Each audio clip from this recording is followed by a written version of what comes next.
Ito ang reading mo, Sagittarius. Welcome back to our channel. Naway nasa mabuti kayong kalagayan while watching the channel. This is our channel reading. Kayo nang bahalang magpalit-palit ng situation nyo sa reading ko.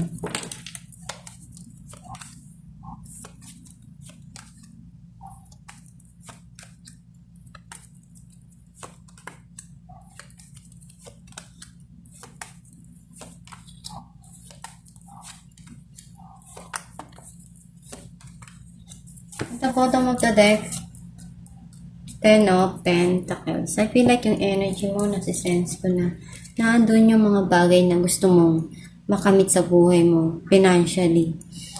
Andun yung masayang pamilya, magkakasama, nag-uusap, and alam mo sa sarili mo na lahat ng bagay na nangyayari sa buhay is importante talaga ang financial and family.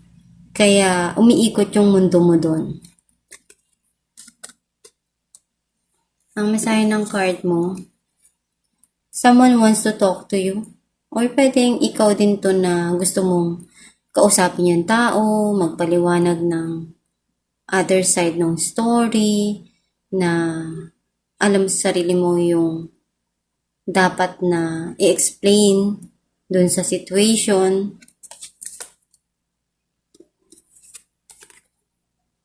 Meron kang pinaglalaban or you still keep on standing on your feet dun sa mga sitwasyon.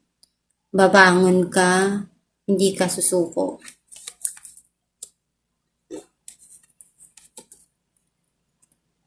May mga desisyon ka dito na gusto mong itama or merong sitwasyon na itinatama ka or ikaw yung nagtatama dun sa isang pangyayari na yon sa buhay mo.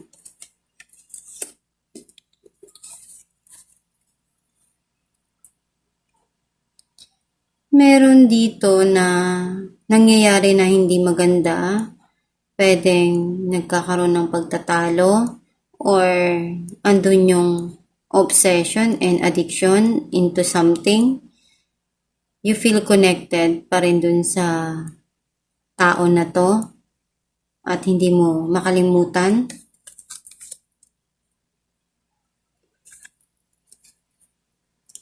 Andun yung pagsisisi, yung regret na nangyayari dun sa situation na iniisip mo na dapat hindi yun nangyari. Pero hindi mo na maibabalik yung mga sitwasyon na tapos na.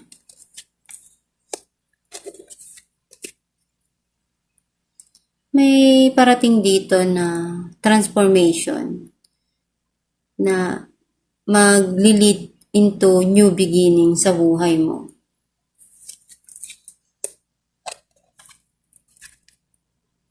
Alam mo naman kung ano yung makakabuti para sa'yo, and you are guided dun sa mga ginagawa mo, basta magdasal ka lang palagi para malaman mo yung tamang desisyon.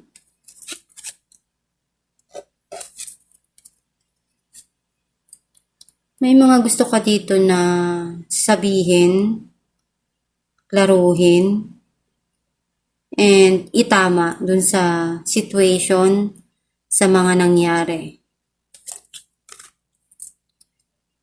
Clarify natin ang Knight of Swords, Wheel of Fortune, and Seven of Wands.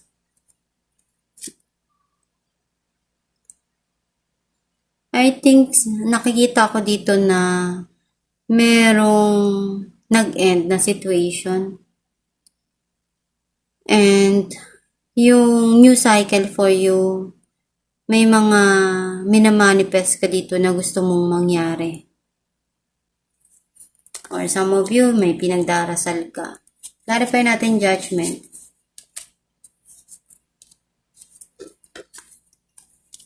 The Chariot and Four of Cups. Natuto ka na, may mga lesson para sa'yo na natutunan mo dun sa situation na yun.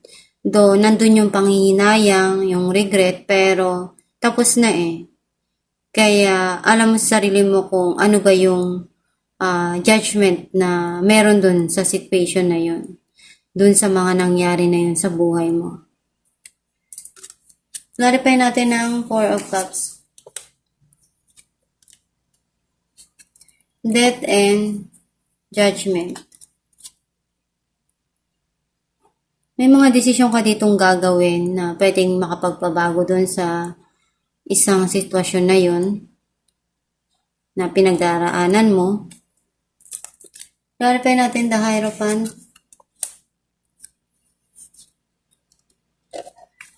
Five of Wands and King of Cups. I feel like meron ditong tao na talagang nagmamahal. Andun yung pagmamahal na binibigay. Kahit na sa tingin niya nag-struggle yung passion na yon, yung situation na yon, or may kakompetensya. Pwede kasing may marriage na involved dito. Some of you, pwedeng ikaw to na kailangan mong ibigay muna yung pagmamahal sa sarili mo kasi masyado ng maraming nangyaring hindi maganda. Kumbaga yung nagkaroon ng conflict, ng struggle dun sa passion na yon. Mas maganda na bigyan mo at punuan mo ng pagmamahal yung sarili mo bago yung iba. Clarify natin ang Seven of Wands, Knight of Cups, and King of Swords. Nakita ko na may tao dito na gusto na niyang kalimutan yung mga hindi niya gusto na nangyari sa past, mag-move on, and ipagpatuloy ang buhay. At gagawin, itatayo pa rin yung sarili sa mga sitwasyon na alam niyang tama para sa kanya. Clarify natin ang The Devil.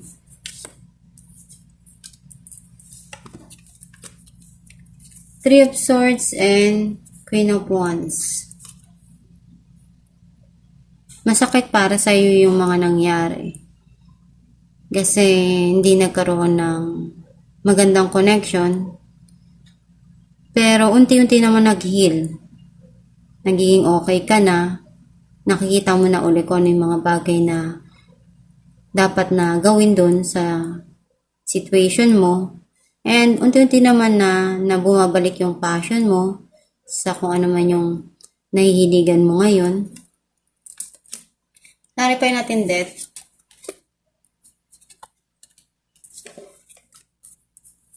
Judgment and King of Pentacles. Itong tao na to, pinag-iisipan niya mabuti kung ano yung desisyon na gagawin niya. Kasi gusto niya magkaroon ng pagbabago dun eh. Gusto niyang mabago lahat. Gusto niya kung ano yung nag-end na yon. Ayaw niya nang maulit-uli. Ayaw niya na uling mangyari yung tapos na. Pwede ikaw din to, may mga pinag-iisipan ka dito na desisyon na mahalaga para sa'yo na magkaroon ng changes dun sa situation na para dun sa mga nangyayari sa buhay mo. And importante sa'yo yung desisyon na to. Clarify natin ang Queen of Swords.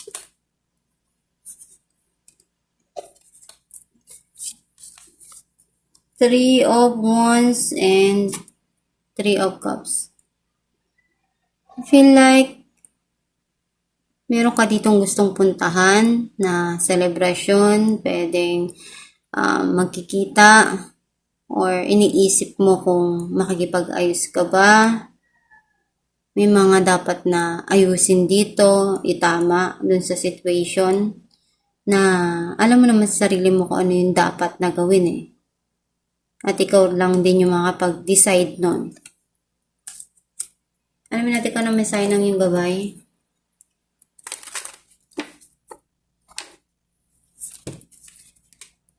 Wedding.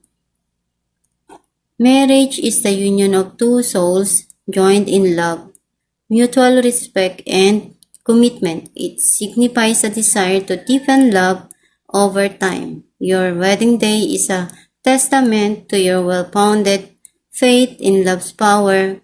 Continually breathe life into the faith and love, the dearest one. Ang mensahe ng iyong gabay na may mga sitwasyon sa buhay natin na dumarating na may kaakibat na responsibilidad. Hindi palaging maganda, hindi palaging mabuti yung binibigay sa atin. Pero alam natin na mag-grow tayo dun sa pinapadala sa atin na sitwasyon. Alam natin na may mga problemang pinagdadaanan tayo, pero yung mga matututunan natin doon, mahalaga sa buhay natin. And isipin mo lang palagi yung mga taong nagmamahal sa'yo, yung taong nandiyan palagi para sa'yo, iniintindi ka, minamahal ka, at hindi ka iniiwan. Basta, ang mahalaga, ginagawa mo yung best mo sa lahat ng aspeto ng buhay mo. At wala kang natatapakan, nasasagasaan na iba. At ginagawa mo lang yung tama dun sa sitwasyon. Magdasal ka lang palagi at gawin mo yung mga bagay na magpapasaya sa puso mo. At itong yung reading, Sagittarius. Kung nakaresonate ka, kindly comment down below. Thank you for watching.